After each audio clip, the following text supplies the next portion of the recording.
Ako, si Isagani, isang mahirap na estudyanteng abogasya, Makata, at ang matalik na kaibigan ni Basilio.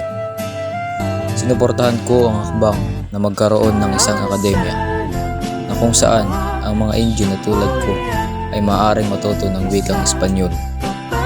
Ako'y pamangkin ni Padre Florentino at ang dating kasintahan ni Paulita Gomez na ikinasal sa mayamang mistiso na si Juanito Palaez. Sa panahon ko, walang pagkakasala ang kabataan sa pagtanim ng sama ng loob sa mga prayle. Ang kasalanan ay nasa nagtuturo. Silang mga nagtuturo na hindi kailangan magkaroon ng malayang kaisipan at pananalita.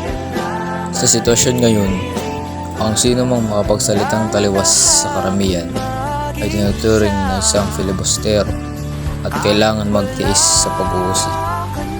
Ang mga prayle ang siyang may pananagutan na hubugin ang berheng kabataan sa isip at katawan.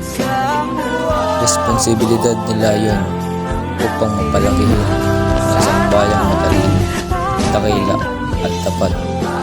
Ngayon, nakatupad baga ang mga prayle sa kanilang mga pananagutang ito o tuluyang binubulag ang mga mata sa kabataan gamit ang kanilang paniniwala para sa ikabubuti ng mga namamalakad.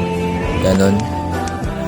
Kaya't naniniwala ko sa kasabihan na ang kalayaan ay katambal ng tao at gayon din ang talino at katarungan.